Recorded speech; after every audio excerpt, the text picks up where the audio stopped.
Welcome to a Shot in the Arm podcast. I'm your host, Ben Plumley, and this is a podcast about global health and human rights. It's brought to you in partnership by the Bay Area Global Health Alliance, a group of businesses in tech and biotech, as well as academics and NGOs, all committed to improving the health of people around the world. You can find out more about them at www.bayareaglobalhealth.org. Well, in this episode, I'm absolutely honoured to be welcoming Robin Gorner, who is, in my mind, somewhat of a Renaissance woman. She's an HIV and gender activist. She's a writer. She's been a government senior civil servant in the United Kingdom, and she's founded a number of NGOs in health and human rights right around the world. Robin, welcome to a Shot in the Arm podcast. Thrilled to be here, Ben. What a joy. Well, I've been dying to have you on the show for quite a while and really to get your sense of what is going on with the COVID-19 pandemic and the various responses around the world. But in fact, this is really personal for you, isn't it? Mm-hmm. It is. And thanks for the kind introduction. It's quite fun to be back in touch, Ben, because I think we met over 3 decades ago. Yeah. We were obviously in kindergarten, and it was also the early days of the AIDS crisis. And I've worked, as you mentioned, in various different capacities since the mid-1980s. And as someone said it to me recently, with COVID-19, I've moved from being coach to player. So I worked a great deal alongside some extraordinary women in particular living with HIV. And now I find myself, having spent a lot of the year looking at how COVID is very similar to what we went through in the early days of AIDS, how the mystery of trying to understand what's going on, is it going to be small or big? Is it going to go everywhere or just a few countries? Are we going to get treatments and vaccines? And suddenly, thinking I was bore of the century, knew everything, I went and got it. And I came down with really acute symptoms on the 3rd of May. And that is, let me see now, 112 days ago, or maybe 114. I'm slipping in my counting. And I still have symptoms. Now they've changed and varied over the time, but I find myself drawing on all of the early activism that I did, particularly around treatment activism, to ask questions about what on earth is going on in my own body. And it's really quite extraordinary. And so much that I guess I was around and supporting as an ally and comrade and activist in the 80s and 90s when we really didn't know what was going on with HIV and we had no treatments and it was all very confusing and upsetting and distressing. And it is now, but in different ways. That's what the increasingly growing number of us with long COVID are experiencing. And I spent a lot of today on the phone to an amazing doctor that I've met who picked up COVID in hospital. And, he's asking the same questions as me. Is it coming back? Am I still infectious? Will anyone ever find a treatment for it? Will I get my mental faculties back because I have this weird brain fog? And, will I be able to walk for more than 15 minutes without being exhausted? And people say in a very good-natured way, oh, you're going to be fine. And yet we aren't yet. And we all hope that it's just a long recovery for the 1 in 10 of us, it seems, who have this, but we don't know. I was thinking about you just the other week. There is another podcast called The Bunker Daily, and the CEO of Best for Britain, Naomi Smith, was talking to someone who was experiencing long COVID. It seems like you, and the sense that we're now getting that this isn't just a respiratory disease that passes in a matter of days or weeks, but this is a multi-organ disease that seems to be driven by a strange overactive immune system. What have your symptoms been like? Well, it is so curious because there are also lots of different disease presentations, and that's also what reminds me of early AIDS, because in early AIDS, we had some people who got really sick with PCP pneumonia and some who got Kaposi's sarcoma, cancer all over their bodies, and some got it in their lungs, and Some got more peculiar symptoms. So, everyone had a different story. And that's kind of how it is for us. So one of my kids got COVID and he was really, sick for 4 or 5 days, night sweats, the whole works. Then back to work. No problems ever since. We know of people who have no symptoms. We know tragically of the people who get appalling respiratory illness, get rushed to hospital, put on ventilators and sadly die, and sometimes very, very quickly. And those are usually the elderly, usually men, usually people with other confounding conditions like diabetes and asthma and so forth. But what's going on for those of us with long COVID is really peculiar. And what we are increasingly understanding, and we also see this in the really severe cases, is that this virus isn't just getting to our lungs. It's also getting to our cardiac system, our brain, our kidneys, the gastrointestinal tract. So, most of us with long COVID, we kind of joke about it a lot in that kind of gallows humor, but I so often put weird things in the fridge, or stand in the middle of the room and I can't quite remember what I'm doing. I've never been much of a list writer, but I need my lists now or I would never get anything done. So there is this sort of really weird thing, and I've never really known about my mental processing except for now because it doesn't work quite right.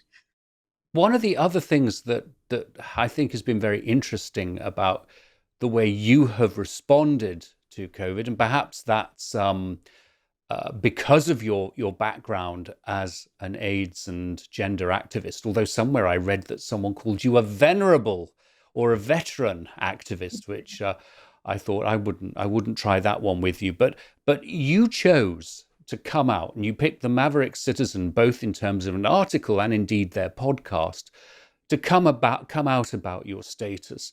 And I suppose that's something that comes from the experience of the AIDS movement.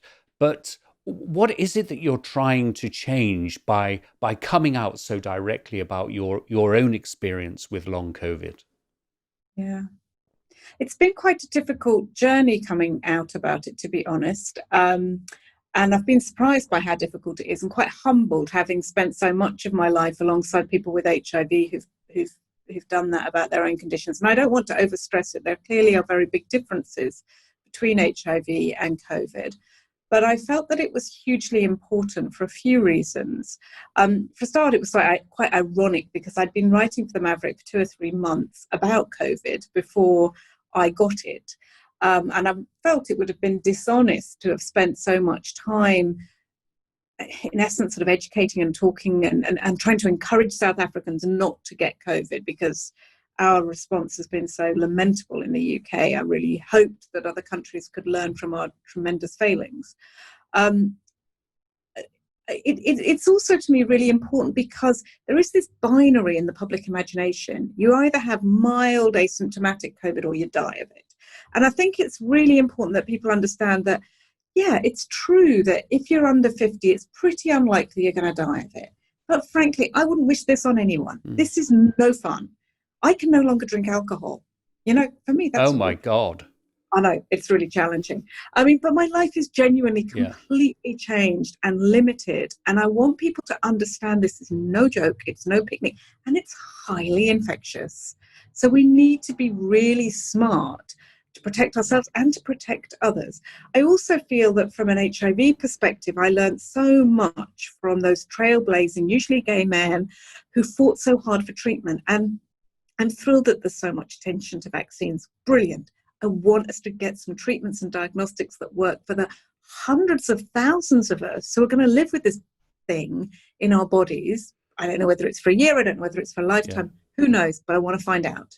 I'd love to get your sense of how you see the global response has evolved. You've mentioned the UK in some terms. And of course, here I am in the United States, which has, certainly the special relationship between the US and UK could not be more clearer, given the execrable way the two countries have responded to the pandemic. You mentioned South Africa. Are there things that you're seeing that interest you or are concerning you as it pans out? Oh, it's so difficult, isn't it? And it's really hard to criticize countries that are not your own. So I'll be quite happy criticizing the UK, although thank God for America, because at least you don't make us look as bad as we are. I mean, you do make us look, anyway, whatever. From the earliest days of the work that both you and I have done in HIV, Ben, we've known that health is political. We've known that good public health requires good leaders. And sorry, scary feminist that I am, I'm not the first person to observe that the best responses around the world are run by women. I mean, just watch Jacinda Ardern. I mean, it makes my heart melt. And, what a woman, the way she's tackled it. Now, obviously, when you've got a small population, you've got an island, it's slightly easier to protect yourself from an infectious disease. But quite frankly, there are models of great responses, evidence-driven responses, taking things seriously, listening to people who understand, which include the people themselves.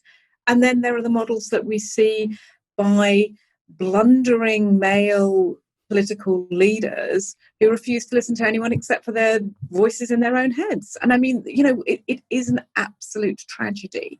And it does remind me horribly of what we saw in South Africa in the Mbeki era. And I was chatting to a friend of mine, a very wonderful man who lives with HIV, about the challenge of living with something in your body when there is wall-to-wall coverage of what a complete and utter disaster your government is making of the response to it. And that, for me, is my life with COVID, and was for him his life with AIDS during the Mbeki era in South Africa. My heart does bleed for South Africa. I have a home there. It's a country I love. I have a family I take care of there. And I was there until March. And I used to say that had I not left, I would not have COVID. Now, sadly, I think I would, because unfortunately a good response has gone bad. Yeah. And I mean, we stay very connected with Yvette Raphael, an HIV activist who is playing a leadership role now in the country when it comes to COVID-19. But something else about the global COVID response, and you as a development professional, I really want to get your sense of this.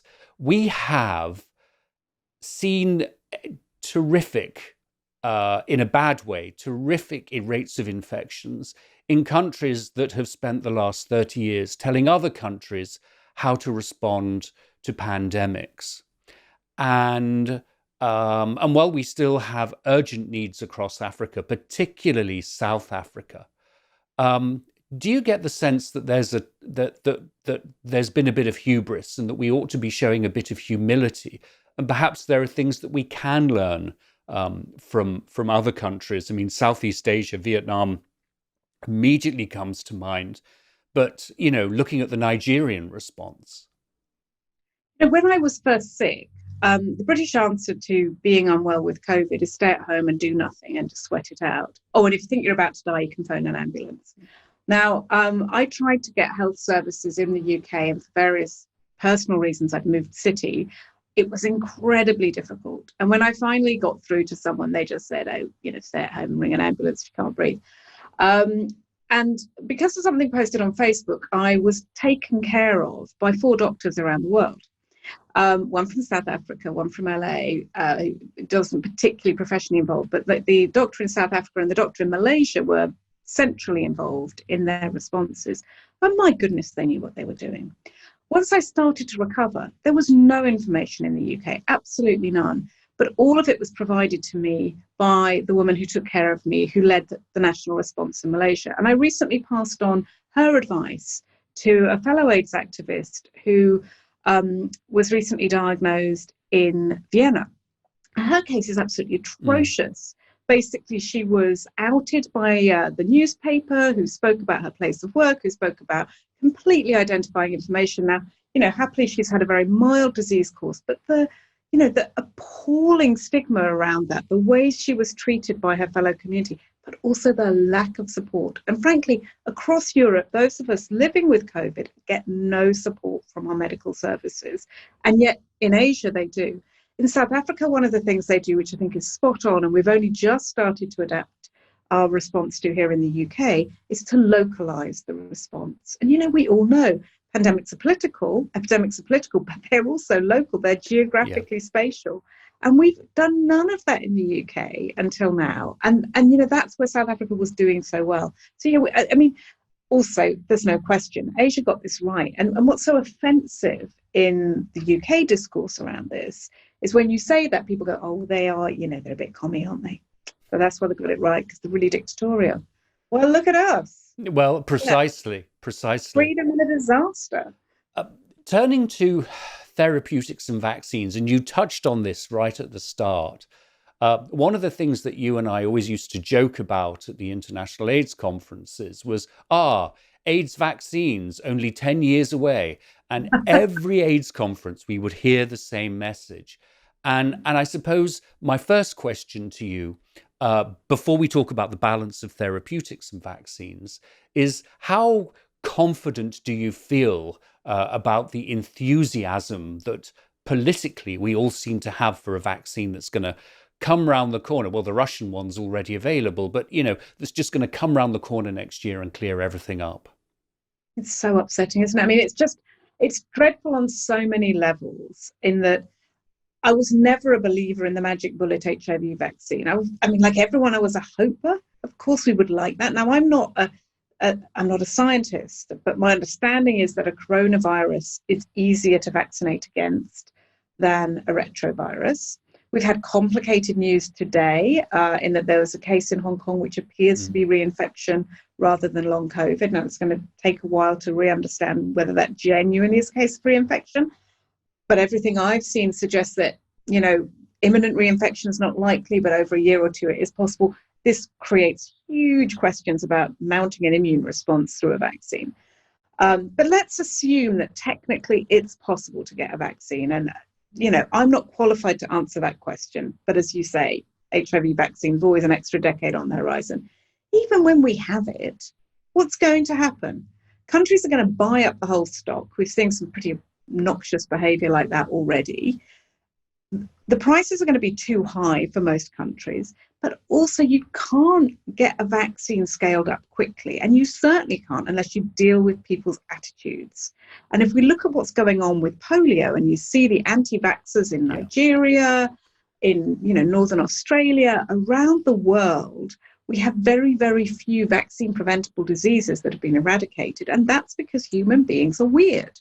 And if we don't deal with the weirdness of human beings and how people do and don't adapt to the risks around them, then we're completely lost. Part of what we did so well in early AIDS, and we've kind of lost the plot on a little bit, but what we were amazing at was social behavioural research. Yeah. And we really put a lot of time and effort and money into understanding why is it that people do things. And, I know you're involved with MTV, and I've been around them for a jolly long time too. And you just look at something like MTV Sugar, and it's right on the money. You've got to appeal to people in their daily lives and help them to minimize their risks of pregnancy, HIV, COVID, whatever. And I think until we get to that kind of smart harm reduction intervention, we're just sailing in the wind. So great to have a vaccine, but let's deal with the bigger picture first. And the thing about MTV, the Staying Alive Foundation, that I'm lucky to be chair of at the moment, is that this very short series of Alone Together, the cast of MTV Sugar across Africa connecting and talking to each other in these short bite-sized pieces that are all over social media. I think it's brilliant. But the other area that I was really keen to get your thoughts, Robin, is around treatments, around the investment in therapeutics, and something that I've seen you say around a lesson that we haven't learned with HIV, and that's involving people living with long COVID. It's really frustrating me at the moment. I mean, you mentioned a couple of great AIDS activists who've got involved, and there are many who've become involved in COVID, and there are a number of us who've sadly either gotten COVID or are now living with long COVID. But we must get hold of a mechanism that can help all of these sort of really brilliant people living with long COVID, many of whom are medically trained, to get involved in these conversations. And what I see at the moment, which I find utterly dispiriting, is that the communities that gathered around HIV and TB and malaria are very correctly pushing for a global response, but not seeing enough humility of letting in the people who are living with this. And, our symptoms are weird. And until recently, very few people were talking about them. And And, I'm thrilled that I'm not on a ventilator. I'm delighted that I don't need steroids, but I really, really would like to be able to function normally again. And I would like someone to be accelerating efforts into that. I would like to know that the diagnostics are not just cheap and at the point of care, but they're reliable across everyone. And we've got to listen to a number of the people I've now met with long COVID have had false negative tests. And they're absolutely sure syndromically, they were on the wards caring for COVID patients. They came down with all the symptoms, but they don't have a reliable test. And there's good scientific plausibility as to why. That perhaps why we have long COVID is that our immune responses have not responded well as those with mild COVID. There may be an autoimmune function. There are a number of biologically plausible reasons, but we've got to get people behind that research. And if you don't listen to us, you're not going to know we're there and we're having these weird things. Absolutely. And it sort of brings us into the HIV field. I mean, it has struck me, maybe it's not so visible in Europe, but in the US, I think the AIDS movement has done something. Well, we know how to engage people. We know how to represent communities. And so we can do it again here. And that sort of came to a head with the Black Lives Matter movement that has affected the United States at the same time as COVID. But we've done a pretty bad job, if I'm being honest, about engaging people who are living the experience of COVID. But I think. No, sorry, go ahead. No, I just think we need to take those principles. We invented something pretty brilliant in the early days of AIDS. We weren't perfect by a very long shot, but some of these core principles, harm minimization, involve people most affected, get behind your social behavioral research, and, scale up short, fast, effective research into diagnostics and treatments. Those are some of the things I want to see transferred across.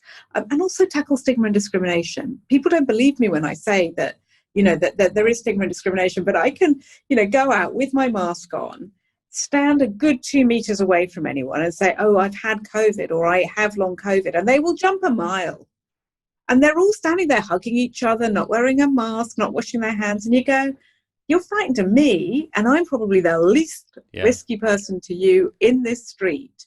It is extraordinary. We've got to help people break through that stuff. So then going back to AIDS and going back to your involvement in that movement, I first knew you when I was a very green buddy volunteer at the Terence Higgins Trust. And I think you were deputy executive director, and I sort of looked up to you as this great leader. What brought you what dragged you into AIDS? I wasn't deputy executive director. I was obviously just wishing I was. But anyway, I'm glad that's how I behaved. How very grand of me. I was a student. I was at Oxford and I was studying theology. I wasn't entirely sure why I was studying theology, but I was having a crackingly good time. I was going to wild parties. I confess to having gone to the monks and nuns party where we all lay in coffins, and there was one B. Johnson in another coffin. I know, sorry, not a coffin with me, let me say. What a shame we didn't put the lid on. It was very much those hedonistic days of the 1980s, and it was a bizarre time because not only was Boris Johnson there, Jeremy Hunt was there, David Cameron was there. I mean, this whole raft of them who are now running the country. And as well as having a fantastic time partying, I also did a huge amount of theatre. That was my love. I'd been involved in theatre from actually very young in my childhood. I'd been an actor at the age of 10 in professional plays, and I adored it. And then I realised I wasn't very good at it. But one summer, my best friend died in the house that I shared, and he was gay, and he was very happily, openly gay. He was 19 years old. He was the youngest of our batch. And he'd gone home to visit his boyfriend and got killed in a car crash. And it was, one of those unbelievable traumas that you experience in your student days. And a few weeks after he died, I went out with his sister and another of our friends, and we went to the theatre in London. And it was really a night out to talk about Jonathan and to, reminisce. And he'd loved the theatre too. That's why we were sharing a house together. And I saw The Normal Heart by Larry Kramer. And it was just unbelievable. I mean, I thought it was a pretty dreary play at the time. Well, that's what my diary now tells me, which I recently reread. But but I thought the performances were quite good. But the thing that really got to me was the message. And my diary of that evening talks about my despair at this West End audience rattling its jewellery. And I went out at the end of the show, and the Terence Higgins Trust was rattling its buckets and asking for money. And of course, I was a poor student, but they had a little flyer saying, would you like to be a volunteer? So, I was full of righteous indignation at what I'd seen, about the horror of the mistreatment of gay men in the early days of the AIDS crisis in New York, which was only a couple of years before. I was horrified at the way Jonathan and his boyfriend had been treated by my pompous Oxford College. And I signed up as a volunteer. And when a year later I finished my degree, I'd spent most of that year no longer acting, but instead running around Oxford, stuffing safer sex leaflets into the pigeonholes of anybody I thought might be gay. And I moved to London and said, okay, you've got me for a year. I'll sign on the dole.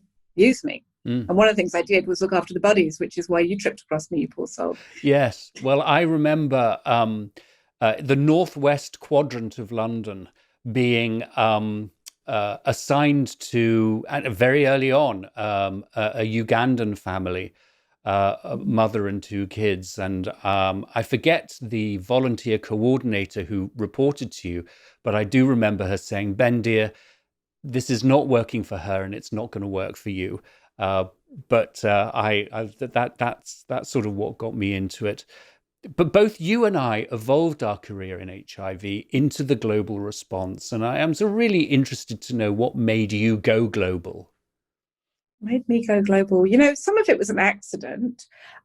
So after a couple of years with the Terence Higgins Trust, where I'd done the sort of buddying stuff for a year or so, and then I became a member of the board of directors, and I'd gone back to Oxford to work on the city response, nothing to do with the university. Terence Higgins Trust got the opportunity to send someone to Europe. And they went, oh, Robin, you speak French, don't you? I was like, yeah. They said, oh, would you mind going to live in Luxembourg for a year and helping to coordinate the European Commission as was their response on AIDS? Just 12 countries. Oh, okay, fine. So off I went to become a bureaucrat in Europe. Now, it was utterly miserable being a bureaucrat in Europe. But I would wish to God we hadn't left. But, this was 91. And it was really the beginning of the global response. So by encountering what was going on in different countries around Europe, I started to bump up against the global network of people living with HIV and ICASO, the International Community of AIDS Service Organisations. And it was really extraordinary just being able to support people as they shared information and just get involved in that way. And then I went back to the UK after a while.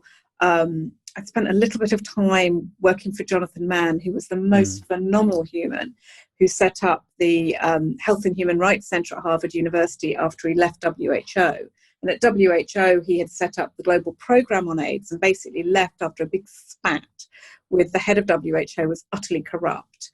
That he was an completely visionary man who understood things that we now think are new in our response to AIDS.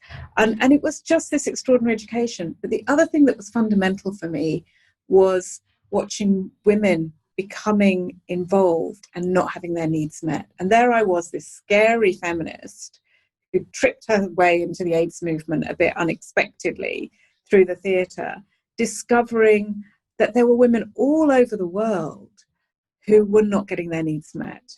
And there were women in London who were not being taken seriously for the situation they were facing.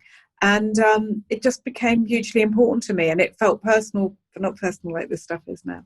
But, your career moved on into sexual reproductive rights and women's rights. And it always struck me that, on one level, those were two very siloed global development programs, but you eased between them very, very seamlessly. And as you look at the situation today with, global attention on COVID, what are your concerns as it relates to girls and women? I mean, both in terms of, them being stuck at home and potentially at risk in terms of domestic violence, but also in terms of the impact that the redirection of resources may have on those areas. Yeah. I mean, for a start, I just want to say, reproductive and sexual rights and HIV weren't always split. In fact, I remember meeting Peter Piot for the first time in the late 80s. He was at Antwerp as a researcher, and we went together to a conference which was about sexual health. And I found the documents from it recently, and one of the top recommendations was integrate the two, which is now what we keep saying in all our documents. They were linked. And then what happened was this massive burst of money came in for AIDS, which was brilliant, but they caused this incredible competition between the women's movement and sexual and reproductive rights and HIV. And I wrote about this in the early 90s. I wrote one of the first books on women and AIDS. And at that time, I was frustrated that the worlds didn't come together. And now, I was frustrated in the 90s that women as sexual beings were not being acknowledged. So my book was called Vamps, Virgins and Victims. And I felt there was this sort of really toxic description of us, which never allowed us to be sexual beings in our own rights. And how I got more involved in the whole SRHR movement was that I wanted to take what we'd learned in AIDS into that environment, because I got frustrated that, women's sexual and reproductive rights are not well treated. Our bodily autonomy is ignored. When there's a battleground, we're the first to suffer. And in terms of COVID, absolutely. I mean, every country is reporting dramatic increases in gender-based violence. There's the big billboards here in London saying, abusers always work from home. The rates of domestic violence that have been associated with lockdown in every single country are horrendous. And the responses that are being mounted by most authorities are completely weak. For one period of time during lockdown, it was unsure whether if women were fleeing an abuser, they were allowed to get out of their houses. The other thing we're seeing, though, of course, is that, with this shift of human resources in countries, the people who've been working in clinics are getting redeployed into COVID, understandable, but the money is also disappearing quickly. Yeah. So the other thing that's happened in many countries is no abortion services, or you can't travel for abortion and we don't really want to provide you with pills to do it at your own at home. This is a complete breach of human rights. And in Kenya recently, we've seen a massive increase of teenage pregnancies directly related to the inability to reach women with sexual and reproductive services. And, it doesn't take a genius to go, women are at home, they're being beaten, they're being raped, they get pregnant, they don't get any abortions. What an appalling mess we're creating for ourselves. And we don't necessarily have the tools or the resources when we dust ourselves down to build the kind of comprehensive response. It bothers me a lot, but I think that that's another nightmare for another time, as it were. Talking of nightmares, you live in Brexit land, and anyone who knows anything about me and watches or listens to my podcast knows my view on Brexit, that it stinks, and it's a final realization of a society that hasn't come to terms with the loss of empire, and empire not being anything decent whatsoever. But anyway, that being said, what's your view on how Brexit will affect Britain's global health work and its standing in global development? I mean, it's just such a disaster, isn't it? I mean, I don't even know where to start. I mean, there are so many layers to this. So I used to work at DFID, as you know, DFID, which has now been renamed Fucked Off, or I think that's roughly what the acronym means, the Foreign and Commonwealth Development Office, which all I can hope is some Mandarin was having a bit of a laugh. But, we were one of the proudest, best development programs in the world because we were really ethically solid. We believed in countries leading their own agendas, and now look at us. We've rolled it into some poxy protectionist foreign agenda, which is about protecting our rights. And I think these things are all very linked. When I was a civil servant and did a little bit of negotiating, for example, in the UN, we would work in coordination with Europeans. Now we can't do that, and it's just a disaster. We're pitted against each other at a very parochial level. It's not that parochial, but in terms of COVID, what a disaster. We didn't bulk procure PPE. we could have done, but we chose not to go to the meetings with the Europeans, even though we had the right. But, we don't want to look too friendly to them, do we? There are really credible documents showing how some of the worst behaviour of our Prime Minister, the neglect of COBRA, the unwillingness to look at what the data was showing, and the incoming storm of the pandemic was all linked to him posturing around trade. Well, how funny, because that's an experience that's very similar this side of the Atlantic as well. Unbelievable. But look, we're coming to the end of the episode, and at this point, I normally ask people how they are staying sane during this period of lockdown and sheltering in place. But I can't imagine what it must have been like for you. You have one of the sharpest minds that I know, and listening to you describing the brain fog that you have had to go through and endure during these last few months, what has been your guiding star? What's sort of helped you through it? Gosh, it's a lovely question. Thank you. It's a bit strange, this, but very early on in lockdown, before I got COVID, I clicked on a video by Henriette Fore, the head of UNICEF, and she was giving a talk to the UNICEF staff about the challenges of lockdown. She had 5 things that you should do. And I think I sort of adopted them, not always intentionally, but they have carried me through very well. One was to stick to or create a routine. Well, I've never been very good with routines, but I've developed one, which is that I've joined an online writing group. And every day I sit for at least 1 hour, sometimes 3 hours, writing in community. And it's really amazing. So I've been working on a book, which is still not quite there, but that's been phenomenal. One of the other things she talked about was always making space for connecting with people. And I think I've, like many of us, done a huge amount of that. And that's been really lovely, reconnecting with people from my past.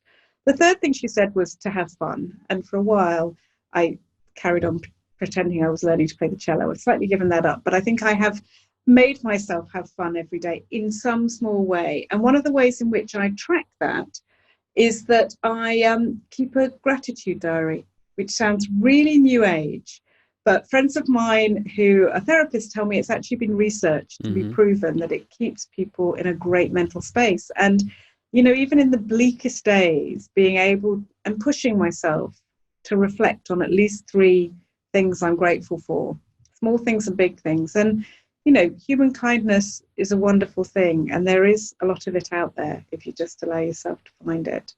And I suppose one of the things about living through the AIDS crisis in the way that we have done is that it teaches you to accept change and to be flexible and to know that you don't know. Yeah. And none of us know what's coming next. And I think that helps me through a bit.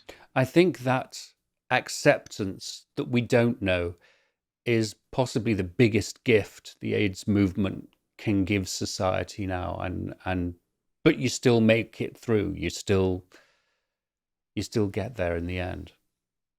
And one of the things with that, which I often reflect on, there's a very great man called Simon Watney who was fundamental to the early response to AIDS and indeed to gay culture. And I recall in the 90s when we'd lost hundreds of people, talking about multiple grief and what it would be like. It was before we had treatments, and we wondered how damaged we would be by it. And I'm sure we are, but we are differently damaged than how we imagined. We had these quite apocalyptic visions of what the future would be. And somehow the resilience of our global AIDS communities and, the goodness that we have created collectively is something that I think the world increasingly sees. And I think that it will never take away the sadness of the people that we lost, and the people that we lost far too young, and the fact that we lost so many of them. And we must never, ever forget that. And yet, I think together we've all built something pretty strong and powerful. And so I think that gives most of us a certain inner resilience as we face something as strange as this. Well, I think that is just such a wonderful, realistic, but really very optimistic way to to bring this episode to a close. Robin, please stay in touch and tell us how you're doing and how you're feeling, and if there are things happening on the policy front that you're getting absolutely fucked up and angry about, come back anytime and share those with us, and we'll get those out for you. It's been a real honor to have you on the show. Robin Gorner, you are a shot in the arm. Better than a fantasy COVID vaccine. Great. Thank you, Ben. Thank really you. Fun. Well, that's it for this episode. Thanks so much to Robin Gorner. Thanks also to the Bay Area Global Health Alliance. Thanks to our director, Erica Spera of NewsDoc Media. And a special thanks to you. We'd love to know your thoughts on this and other episodes and suggestions for future shows. As always, you can find us at Twitter and YouTube and Facebook at Shot Arm Podcast, and you can find us wherever you download your podcasts. Well, I hope you take good care of yourself in the coming week. Don't forget to wear your mask. And this week, I am wearing a mask from one of our regular listeners. It's the Scottish Salter, and it's from Margaret Cowie, a regular subscriber. So have a good week and have a healthy week, everybody.